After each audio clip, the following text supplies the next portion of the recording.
Welcome.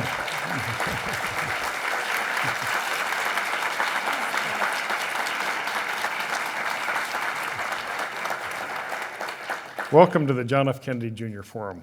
This evening, we're fortunate to have as our speaker a visiting fellow at the Institute of Politics this week, Elizabeth Edwards. Elizabeth is a graduate of the University of North Carolina and the University of North Carolina Law School.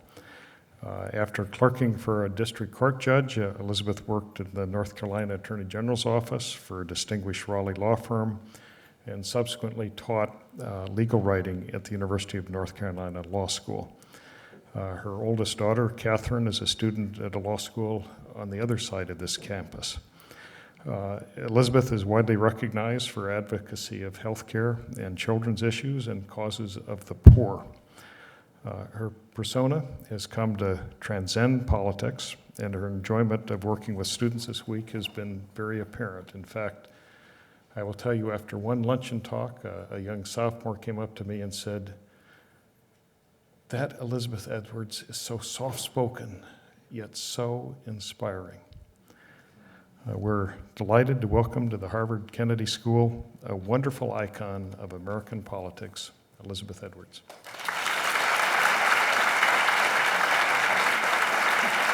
Thank y'all.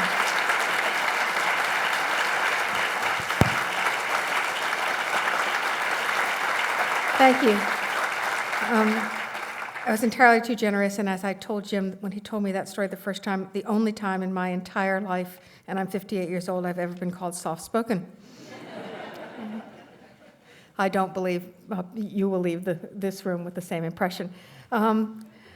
We are in the process of choosing the leader of the free world. We're not buying soap. We're not making a decision about who's going to be the clerk of our court with ministerial duties. We're making one of the most important decisions that we make in our lifetimes, and that is who to vote for this incredible job. You all are well-informed people. You come to events like this, sort of reminiscent of when people would go to Emerson's events in sort of the same locations, gathering to talk and think about important things. Being well-informed, you might know the details of Joe Biden's health care plan. Anyone in the room? How about Barack Obama's bowling score? Everybody knows it. Kind of tells you everything you need to know, doesn't it? I can finish talking. I mean, I could continue making this same point, but the truth is that's probably the most poignant way in which to say that what we're being told, how we're being informed about making this incredibly important decision is simply not germane to the decision or the important information we vitally need to make it. This is a process that's been going on for a pretty long time. But most recently, one of the facts that struck me is sometime in the fall of 2008, there was an analysis of the news articles that had come out. And one of the points they made was that there had been more news articles about me than about 10 of the presidential candidates. What relevance do I have to this process? Honestly, it was truly disturbing piece of information, even for the person who was the beneficiary of the articles. Not always, I have to say, the beneficiary. In 1954, the Army-McCarthy hearings took place, and a really important part and a painful part of our nation's history. Only ABC covered them. ABC, 188 hours, not monumental. We all have probably seen more of those things than we'll ever see of whatever NBC and CBS had on the air during those same 188 hours. But only that was covered. Only one station has stood up. Only one network stood up. In 2000 and in 2004, 3 or 4 hours of our national conventions will be covered. I understand the excuse. They are really a Hallmark card, produced like a Las Vegas floor show, and not really a discussion of the issues. One of the reasons I'm actually not against an open convention, because, by gum, they're going to have to be there, aren't they? They're going to have to cover what's happening. They're going to have to pay attention, and the American public will then also pay attention to the process by which we select the person to be that leader. But in the event that doesn't happen, we will again get 3 to 4 hours of a floor show, a commercial for each of the parties, instead of the real kind of dialogue that we need. The press decides what's valuable, what's not valuable for us to know, and that's what we hear. I suspect that during the day, we hear right now that Senator Obama and Senator Clinton bickering all the time. My guess is most of the days they don't mention the other candidate. Most of the days what they say about another candidate is in response to a question provoked by the press who wants a soundbite so they'll have something to fill their minute and 10 seconds story on the news. And that most of the day they talk about their health care policies, their environmental policies. But those don't get covered in the same way, and it's a shame that they don't. John Yoo wrote a memo authorizing torture, saying that, torture was all right for the United States to engage in. News articles in the last, from a Salon article by Glenn Greenwald, news articles in the last 30 days being backed up because his article was April 5th. John Yoo and torture, 102 articles. Obama and bowling, more than 1,000. Clinton and Lewinsky, this is in 2008, more than 1,000. And Obama and Wright, more than they could count. They stopped counting at 3,000.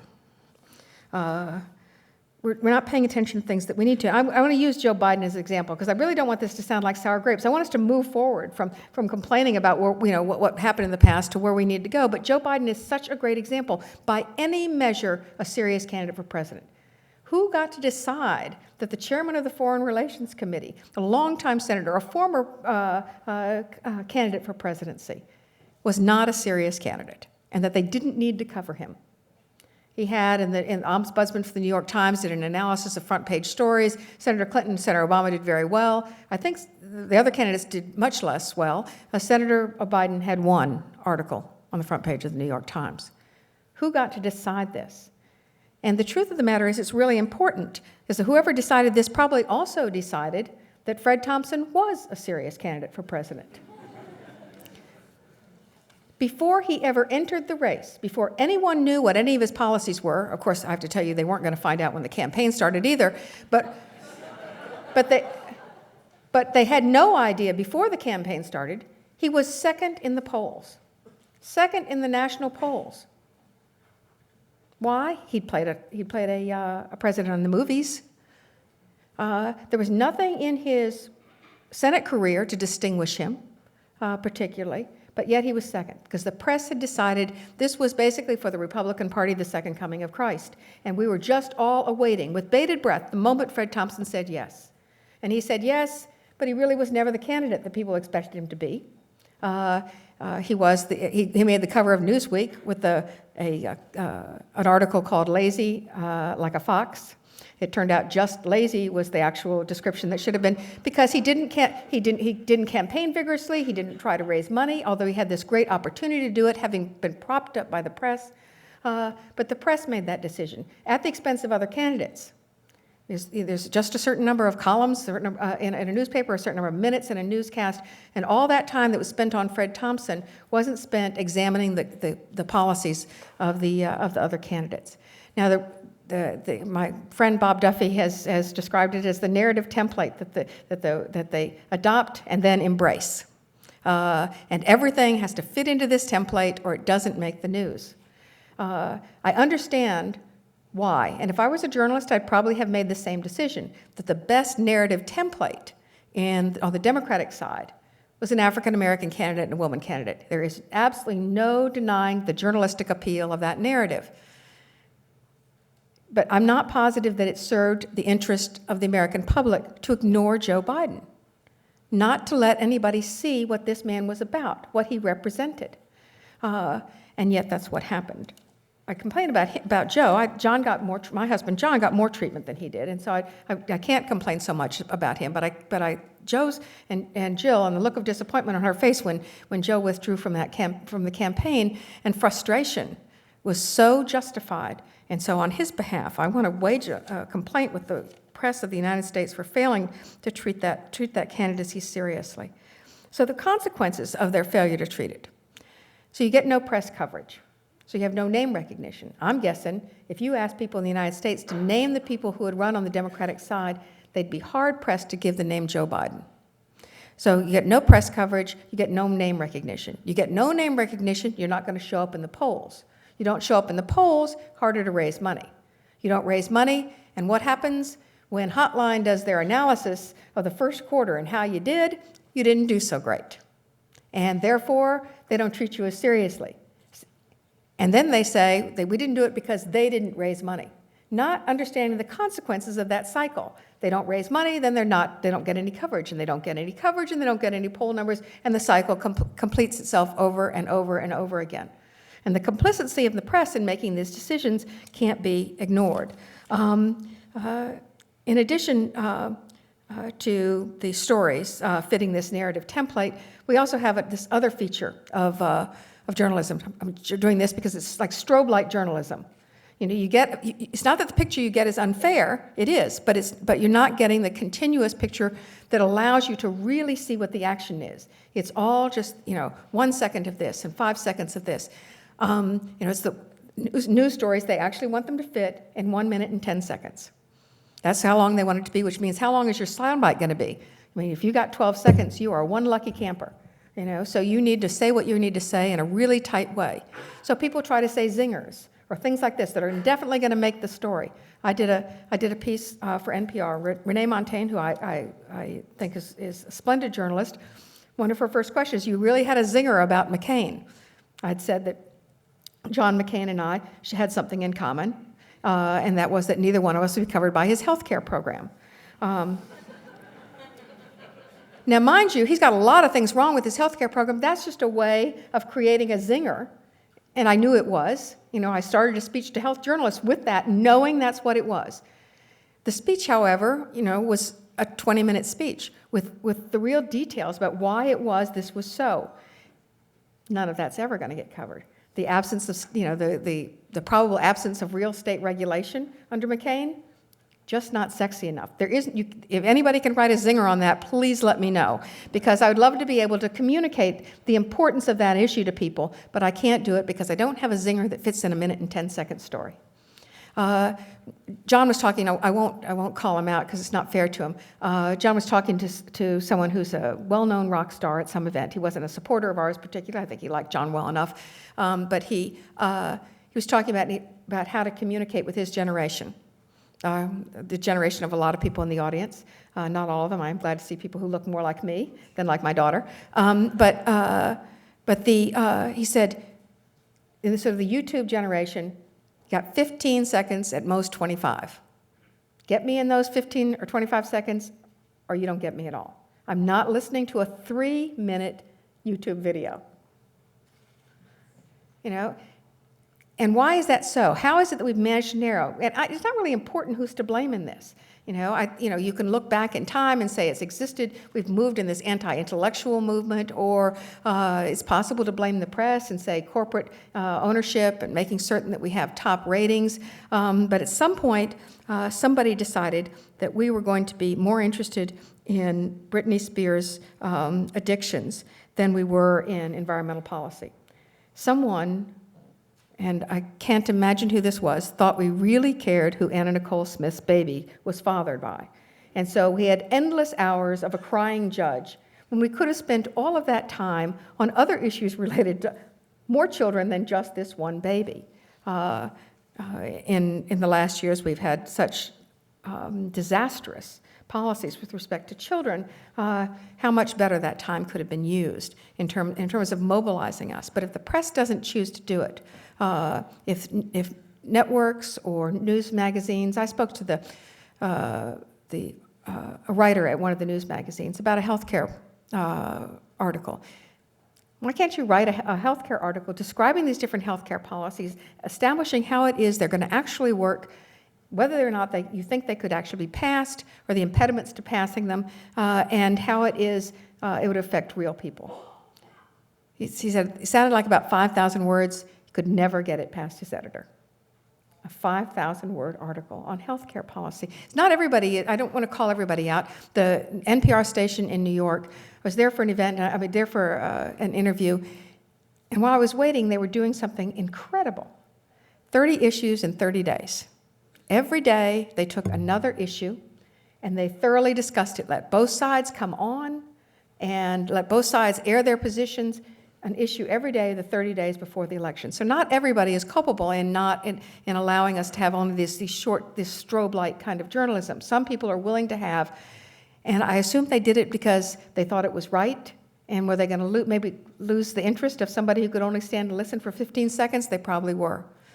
But maybe if we were all conscientious about making certain that our news outlets had really comprehensive stories, if we were communicating to them that that's what we needed, deserved, and that we weren't going to buy Sherman again until they actually had a comprehensive story on something, maybe we could have an effect in creating for them the necessary market encouragement or enticements for them to make what is a moral decision, in my view.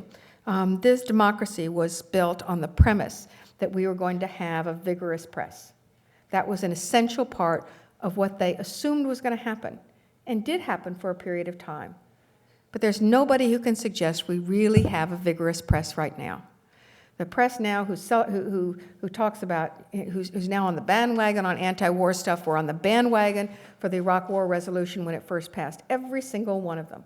And they're just, it's not helpful to the process for them not to be the dispassionate and skeptical viewers and purveyors of information that we need. I want to congratulate one person in the press, and that is Glenn Johnson of the AP. When Mitt Romney was at a Staples store talking about saying they had no lobbyists managing his campaign, Glenn Johnson stood up and said, "That's not true." I mean, he's a print journalist, but and as I was talking earlier, the story became how well did he handle confrontation, not the merits of what was actually being discussed. It became instead, because the press loves conflict makes news, and so they became the story about the conflict instead of the story about what Glenn was trying to say, is the public deserves the truth about the information you're putting out. And so bless his heart, he will always have a warm place in my heart for having been willing to stand up. But we're dependent on that vigorous press in order to make certain that we have the democracy that we need. And we don't presently have it, which is why none of you in the room know the health care policy of somebody who should have been a serious candidate for president, because the press decided that he was not. I'm going to end with a statement that Thomas Jefferson wrote.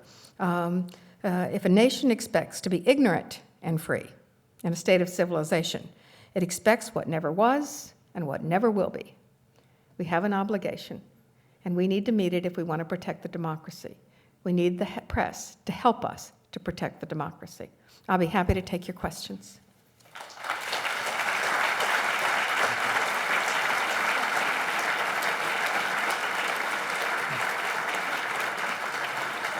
The tradition at the forum is that there'll be one question per questioner, and we ask that people to introduce themselves, be relatively brief, and end their comments with a question mark.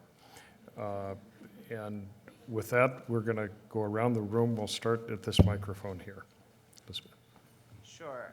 My name is Xander Marcus. I'm a junior at the college, and I wanted to follow up on something you just said about the press's need to create conflict.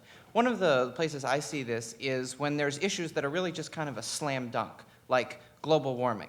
And yet there's a couple people who don't think global warming is happening or don't want to think it. They happen to be wrong, but they're still out there. And the press sort of presents these things as if there's a real debate going on. And I was wondering if you could sort of comment on the need to sort of present two sides of a story, even when there aren't. Yeah, I completely agree with what you're saying. I have two examples of this. One is evolution. 26% of Americans believe that there is a Darwin-like evolution. Only 26.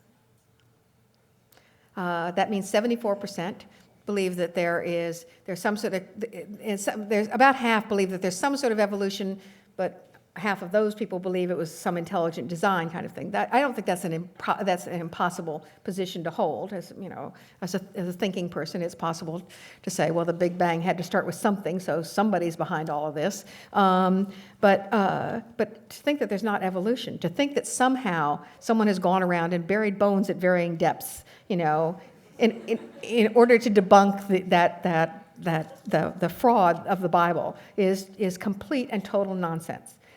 And yet, it is, how often do you hear somebody say, and there's that, when someone gives this position, that is a completely untenable position that you're saying. It makes no sense whatsoever, but they don't. I give a personal example. I was at home getting my house ready in Nashville when we lived in Nashville, Tennessee for a while. I was at home scrubbing grout, listening to the radio. And I listened to a talk radio station, and the radio show was hosted by the anchor of one of the most respected television stations in the city. So this is a well-respected female anchor. I'm listening to her interview a psychic. This is 1981. She's interviewing the psychic, and the psychic is having people call in, and by their voices, and their communications, she is reading for them what their future should be. You know, should you marry? A lot of, you know, regular kind of stuff that sort of, but she's also giving advice people may be taking. For example, I'm thinking about starting a business. Can you tell me whether I ought to be doing this or not? Oh, yes, you ought to be. And you know, starting a business would be a great idea. This is 1981. Interest rates were then 12%, going then to 18%. And this woman is giving advice to somebody to start a business, make the investment and start a business. It was terrible advice. And that news anchor sat there quietly instead of saying, by the way, listeners, you might want to consider the possibility that this is nonsense. But not even that. We didn't even get that. And so it's not that, and they're willing to pick winners and losers. Joe Biden is a great example, but somehow they're not willing to confront. They'd rather, it's almost like it's better if they, it's the same. It's the same reason we have people who think that, you know, the planes that flew into the World Trade Center took off from Baghdad. You know, we have this misconception, and yes, it's because we're not as educated as we should be. Yes, it's because, whatever the Miss South Carolina said, it is true. We don't have enough globes in our houses, you know. She was kind of right about that part, wasn't she? I mean, you know. But all those things being so, we expect also to be educated from something that was news sources. But instead, we have infotainment as our news, and we have newscasters. We were talking earlier with my daughter about the Channel 7 news here. You know, the music comes up, and do you know what children in your school are eating? Ba-da-ba-da-ba. You know, and that's the teaser for the news, for Pete's sakes, you know? It's the news. It doesn't have to be exciting. The person who delivers it does not have to be blonde, you know? It is possible to actually get news. My favorite newscaster of all time, when he was sober, is Hughes Rudd. You could not imagine a homelier newscaster than Hughes Rudd. But he was reliable and thoughtful and a great person to wake up to in the morning. They just don't exist anymore. Just like we're getting vanilla senators, you know, we're also getting vanilla newscasters. We're moving to a vanilla world because of this process, you know, that's where we're not getting enough information, and where colorful doesn't convey in a 10-second soundbite. So you're exactly right about this. I don't have an answer for it except for us to continue to stand up and yell about it. And so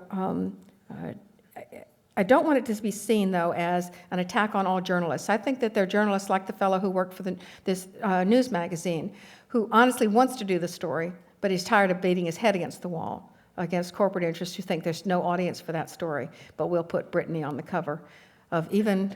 and I dearly love the magazine, The Atlantic, but Brittany was on the cover last month. So, is that all right answer for you? Okay. Ms. Dunley. Connie Hale. I'm director of the narrative program at the Nieman Foundation for Journalism at Harvard, so I'm a member of that. Okay, can I ask you to move Vigorous your or mouth a unvigorous? little further away from the microphone? Maybe it'd be better. So I actually think that there's a pretty vigorous press, or there are at least a lot of vigorous journalists, many of whom are getting fired right now. But I wondered That's what much your clearer, thank you. thoughts would be. You mentioned NPR as an example of the 30 issues a day, and that being journalism that you thought was helpful.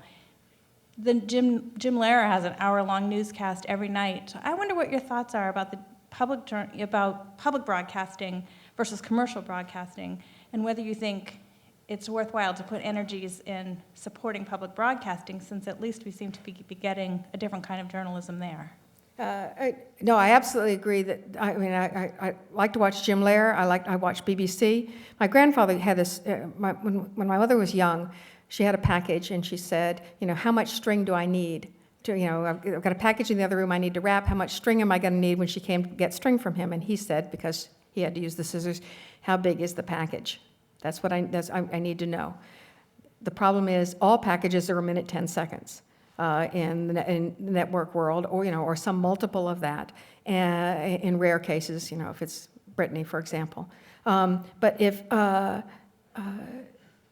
the great thing about NPR, about BBC, is that they cut the string according to the size of the package. Sometimes the stories are short, or the snippets of something are short as they run through a series of headlines, and sometimes when they require it, they're much longer. It means that if you watch those things, you actually know what's happening in the world. And if you watch the network news, you have very little idea what's happening in the rest of the world, and a very skewed idea. You'll know about every major accident in the entire country, or fires where children were burned, all of which are things that we care about.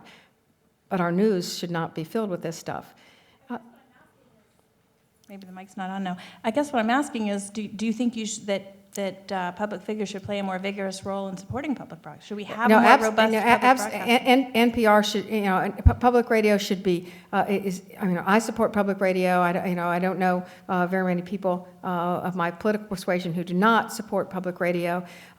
If there are complaints about the balance in public radio, then maybe by Republicans. Are there, Jim, complaints from Republicans about the balance of public radio? I think there are. There have been a few, right? Then that's a different problem that we could address. Or the truth, you could have two whole stations. What difference does that make? The point is to make certain that the information is out there and accessible to people, and it simply is not. And give the Mitt Romney example as a great example. If Mitt Romney said to me, I don't have any lobbyists in management, how in the world am I going to be able to disprove that piece of information, or even know to question it? I'm going to know what the occupations were of the people who in his employ in his campaign, whose names I don't know, what they did before they came to his campaign. Imagine the amount of research each individual person would have to go through if we didn't rely on the press to do that kind of work for us. So I'm not particularly concerned about the political bent of or whether it's one way or the other, whether it's pro-administration or anti-administration. Maybe it's good to have both kinds of stations so people can make their choices about these things. But it's interesting to see what happens when you take the commercial aspect out of the news. It looks a lot different. Up here, hi. Hi, Mrs. Edwards. Thank you very much for your comments tonight. My name is Neil Shah. I'm a master's student here at the Kennedy School and also a medical student. I was very interested because of your role as a leading healthcare advocate to read that you recently expressed a preference for the Clinton healthcare plan over the Obama healthcare plan. And a key feature of that plan is the individual mandate for health insurance coverage. And as you know, in Massachusetts, we have an individual mandate, but the effectiveness of this plan has been somewhat questionable because one of the reasons has been because of lower than expected compliance. And I was wondering if you had any insight or comment about the political feasibility of imposing adequate penalties to ensure that a mandate is effective if it becomes our national policy.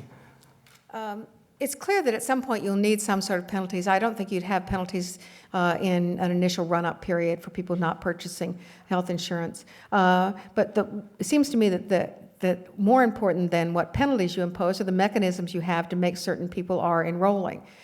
So you enroll, as children are in school, then you make certain that you've got proof of insurance for the family. When people file their tax returns, you could have information there which indicates whether or not you've got health insurance. When you apply for any government benefits of any kind, you can find whether you do it when you vote. I mean, lots of ways in which you can double check, make certain people are doing it, and then find out what the impediments are to their enrolling in a health care program. And if the impediments are financial, then you sit down and work with them. I think Senator Clinton has expressed a desire that the plans cost no more than between 5 and 8% of a person's income, which means that people probably making $100,000 or less would be eligible for subsidies. But sometimes these programs are complex for people who have otherwise busy lives, and it's hard for them to figure it out. So you make certain that you're providing the kind of assistance to do it. If at some point some penalties would be required in order to do it, really what you'd have to be talking about is a penalty that affected the result you wanted. Simply a fine that doesn't result in or something like that doesn't result in actual coverage doesn't really help. You need to be goal-oriented in this, making certain that what we desire is coverage. But I think the more important question is how it is we make certain that people are getting enrolled and finding out what the impediments are. I don't know, and you may know, and given your background, probably do know what the impediments are here.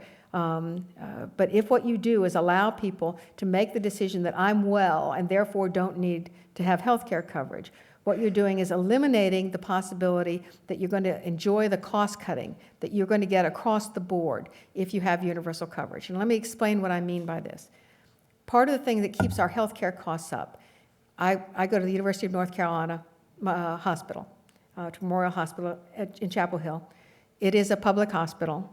It has a lot of people without insurance going there. We have a head of the hospital who has a bonus based on how profitable the hospital is. So he has an interest in making certain that it stays in the black, and he has people who aren't going to pay. They're never going to pay. They have no capability of paying. I was once a lawyer in North Carolina. Was things like people were offered to pay me $5 a month. They're never going to be paid for some of these services. So how is it that you recoup the costs and you get that bonus that you want to get? You charge more for other things. You have the $25 aspirin and the $50 bottle of water. And I'm not joking, $50 for a bottle of water. As long as you have those charges, then the people who are insured end up paying more for their insurance. So everybody right now, you're probably paying $900 a year more for your insurance because there are some people who chose to be uninsured. And the result of that extra money, the money your money, is that, or do we have any improvements to the healthcare system as a result of that? None. If we spent that $900 instead in providing subsidies to people to make certain that they had coverage, we would get these other efficacious results from universality, including we would eliminate the need for this kind of cost shifting. So we get that we're paying the piper. We're just not getting any benefit from it. We're not getting anything back from that. So we still have the upward pressure as more and more people lose their jobs, for example, and are unable to get coverage. We're going to continue to have the upward pressure on costs. This is just one of the ways that we can hope to address the inflated costs of healthcare in this country. We have the highest per capita medical costs, I think, in the world. Is that right? I think it is. And yet we don't have universal coverage. So we need to, we just need to reallocate our resources in such a way that we're getting the benefit that we hope to get from our healthcare dollar. I will say that though I prefer, and I only answer this question when I'm directly asked, though I prefer Senator Clinton's plan and believe that mandates are an essential part of really solving the healthcare problem, and that you can't duck it in any way. It's not easy, but you cannot duck it or you don't get the result you need. You don't have people getting screenings so that maybe they're well today, but they're not going to be well because they're not getting the screenings because they don't have insurance because they thought they were well. So you've got all these, you're pushing costs further down the line. All those things aside, these two plans are so much better than what Senator McCain has suggested, that I hate to spend, because people like this conflict story, the reporters will ask me this question, but the real difference is not between the two of them. This is an important difference, and I clearly prefer one over the other. But it is in a different solar system than Senator McCain's plan, which would be truly disastrous. He wants to get rid of the employer benefits, the way he says it in his website, very clever. He wants to eliminate the disparity between people who are small businesses and individuals and employer-paid plans. He does that by getting rid of the tax benefits for employer-paid plans. So the employers would not provide these benefits. Some still may, of course, but in likelihood would not provide these benefits, and because they're already trying to keep their health care costs down. And instead, everybody gets a $5,000 tax credit in order to purchase health insurance. My sister, single, age 56, a smoker, her health insurance in the state of Florida, $9,000. So that $5,000 is only going to go part way to pay her health care costs, unless we have a way of keeping. So how does he say we're going to keep the cost down? Because that's a big feature of everybody's plan. We're going to start lowering the cost. He says we're going to do it by competition. Don't we have competition now? We have competition right now, and what's happening is the price is going up. As a matter of fact, where we have competition in this country, we have the highest healthcare cost per capita, and we're in other states, in other countries where they do not have competition, their healthcare costs are lower. Competition is not the key to getting. Competition is good. We want to encourage it, but to say that alone is going to create and he does have a couple of other things, I want to be perfectly honest, a couple of other things that the Democratic candidates also embrace. But that is not going to be the key that reduces the cost of health care. It also allows, because HIPAA will not be applying, it also allows health insurance policies to exclude pre-existing conditions, which is why I have the zinger about, neither one of us are covered. He shows great disdain for any federal or public programs providing health care,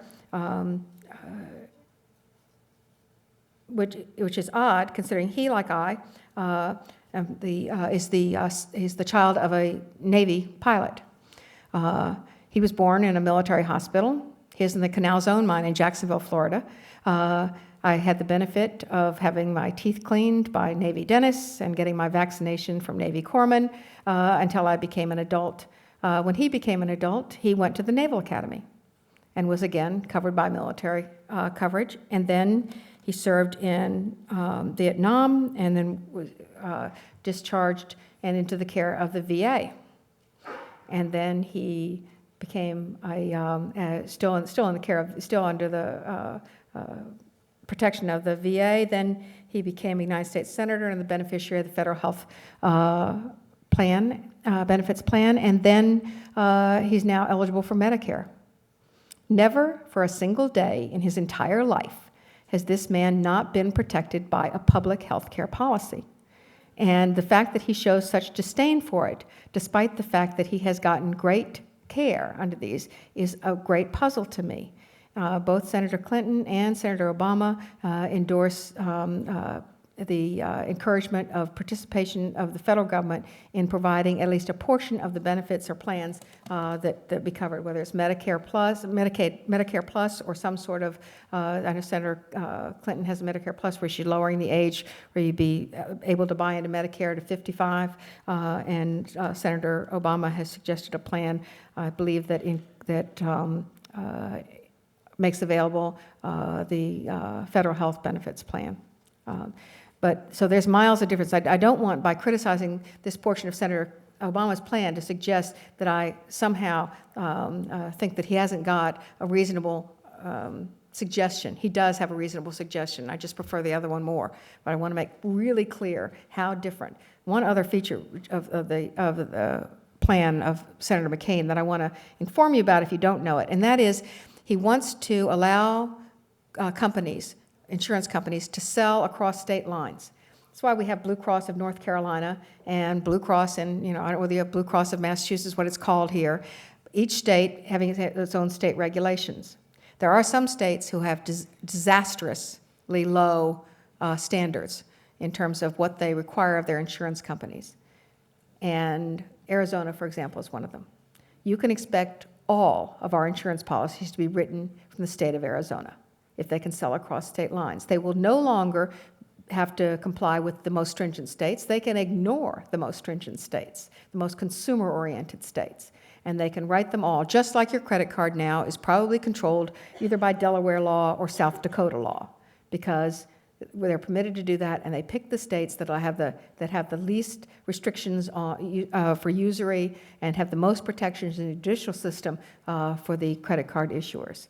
So that's what we can look forward to under a McCain healthcare policy. And it's really, really important for us not to get bogged down so much. We do in the primary need to get bogged down in these issues, and I hope to be able to convince Senator Obama at some point that he needs to have a mandate. But those things notwithstanding, it's really important for us to make certain that the public understands what a disaster the health care plan is, a truly radical idea. There's also, by the way, his tax plan suggests that health care insurers would save about, by his corporate tax cuts, a little under $2 billion. $1.9 billion was how much the 10 top insurance companies would save under Senator Obama's tax plan. So just add anything? Yes? I'll go up here, and I apologize, we just have maybe one question if you do it briefly, or two if you do it briefly, one if long. I would Okay, really try please, for go ahead. brief. Not my strong point. My name is George Mocher. I have absolutely, positively no affiliation with Harvard. All my life, I've been waiting for a politician to run as if he was organizing or she was organizing on the ground to leave something, whether they won or lost. When I heard about your husband's campaign and the one-day-a-month workday, I was hoping that he would be that candidate. And it doesn't seem to have happened. I'm wondering if I'm wrong in that, and what you think about that idea to run as an organizer, to organize people to do things for themselves, whether that candidacy wins or loses. I talked about this actually a great deal on the campaign. George, John actually did start this. He started OneCore, an organization which has over 2,000 chapters around the country. We can't, if people were motivated solely by his candidacy, we can't make them continue to participate. But the idea was that if he were not, there were 19 candidates or something, 18 were going home, and if he was one of them, he wouldn't just leave behind a stack of yard signs. That he would leave behind both ideas about where we could go and a structure by which individuals could take responsibility for action in their own communities. We would try to provide a central point from which they to which they could all share their successes or their ideas about action. Sometimes you would hear about an action that took place in California, and somebody in Minnesota would say, "That's great. I want to do that same thing here," and also to have activities that we did. National Days of Energy or National Days related to health that we encourage people to do something on some particular cause. It is our intention that OneCore continue to exist. Because of campaign laws, we have to wait for the process where we can purchase back the rights to some of this activity, so that it continues to exist. But that is precisely what we intend to do. And frankly, if the candidacy is not about the person, if it's about the ideas, then there's no reason in the world that it should stop because that person stopped running. So I completely agree with you, and I'm hopeful that as the audit and other things proceed, that we'll be able to extract this entity and create, continue a nonprofit activity around the country in these 2,000 plus OneCore organizations that have been doing such great work in their communities. My name is Teresa Tui, and I'm an activist here in the Democratic Party in Massachusetts. Elizabeth, I was quite shocked by the news coverage when John and you announced about your setback with cancer, that people were trying to say that there was a lot of coverage that you should not continue to campaign, that you should stay home. I find that shocking because you've spent your life campaigning, so why wouldn't you continue with your passion? Could you comment on your reaction to that coverage? I just thought people were uninformed. I actually spoke to Jay Carney from Time Magazine, who was one of the people who was most vociferous in telling me I was doing the wrong thing. He's the father, a fairly new father of a couple of children, and he said he wouldn't make the same decision. I said, you have no idea what you will do. You will try to make the best decision for yourself and for your children. I clearly did not die before the end of the campaign, so I didn't deprive my children of my last days, and hopefully they won't see that for some time. But in addition, I've had children in the 70s, the 80s, the 90s, and the zeros. I have been a mother for a very long time. And in that time, you would think I would know for certain what the best parenting lesson I will ever teach them is. I don't know what that is. I'm sure what some of them aren't, but I don't know what it is. And I've tried to teach them to fly without me. I say, you've got to, if you don't teach them that, it doesn't matter what else you teach them. But I had a new lesson to teach them, and that is, something terrible happens in your life. You can pretty much count on it. Something terrible happens, what do you do in response? And if what they had done, if the lesson I had taught them by my actions was, you go in your room, you pull the covers over your head, and you pretend it doesn't exist, or you wait to die, or something like that, I would have taught them a terrible life lesson. The only way to teach them what you do when a terrible thing happens is to do it yourself.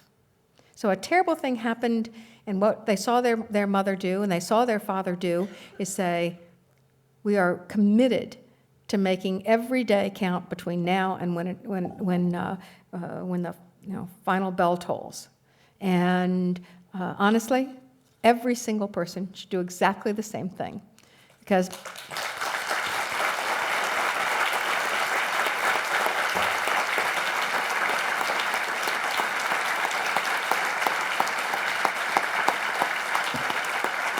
I won't finish that sentence.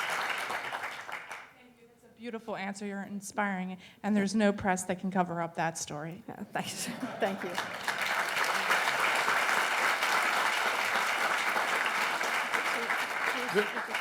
This lady has a prayerful.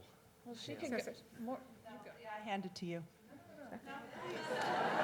Don't argue, and we'll see how fast I can answer.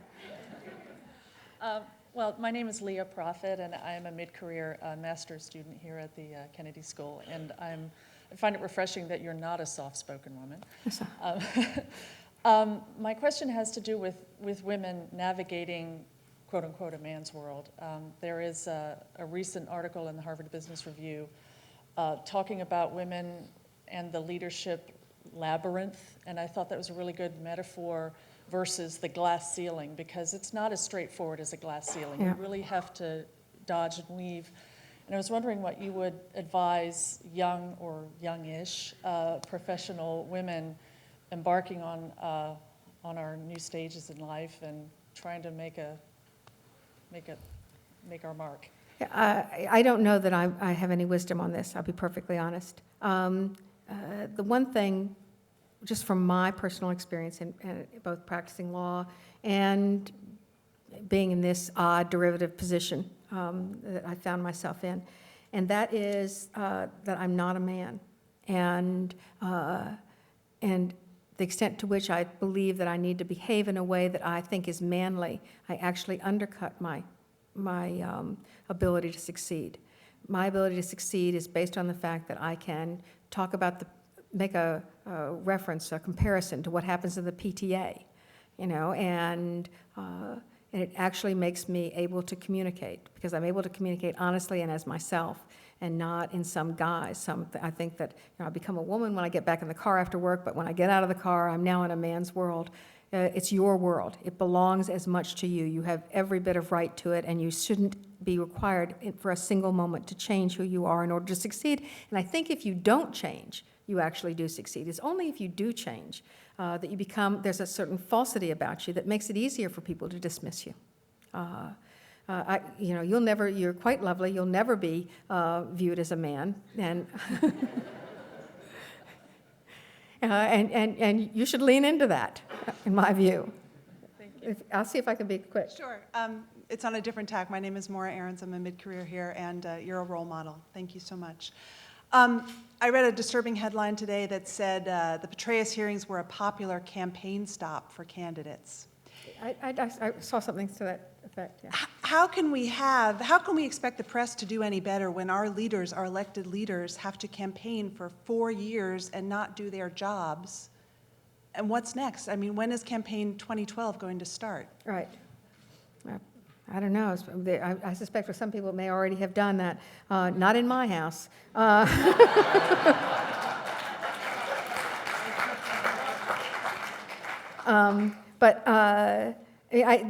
British system of having a very short period of campaigning is probably in some ways good. On the other hand, we learn more about people every day. Maybe if we were all more transparent, we could stand a shorter period of time. But I thought when I first saw Mike Huckabee on television, I watched him on C-SPAN. It was a Republican event, and Senator Brownback spoke, and he spoke, and they both had sort of the same profile in terms of the demographic that they were going to reach. You listened to them speak, and you heard Brownback sort of ham-handedly talk about some of the religious issues. I mean, I think he feels them very deeply, but it wasn't fluid. And then you heard this natural, easy way, sort of self-deprecating and charming way Mike Huckabee talked about it. This is, I don't know, a year and a half ago. And I said, that man is dangerous. That is a dangerous, dangerous candidate for us. He was media savvy. He'd done television or radio preaching. He was a preacher by trade, a governor, and in a border Midwestern kind of southern state. He has all these characteristics, all these connections, and regionally. I thought he was truly dangerous. Over time, we started to find out things about him, and it really took quite a long time to do that. He had to have an asymmetrical kind of approach to the campaign where he managed to attract the voters. Brownback had to withdraw so that he got the full share, the full measure of that demographic group.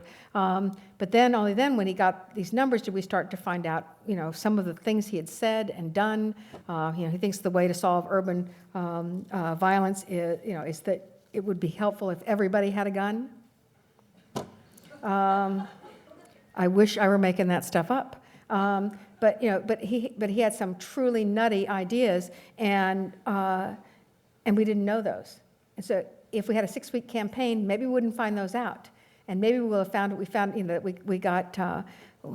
we expected that we were voting for a compassionate conservative. Instead, we got a windshield cowboy, and that can happen if we don't pay enough attention during the process. And so maybe a longer process where they're put to a better test is not such a bad idea. It's hard when they have another job, when they do. But nonetheless, unless we have more transparency and a more aggressive press, I'm not confident that a shorter time period serves us so well.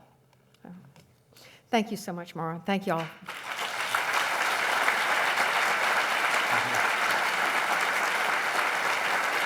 So, this convenes the evening, and on behalf of the audience, I would like to express that I think all of us believe that if the light bulb does go off in the Edwards household, that John would make a terrific candidate spouse. Thank you.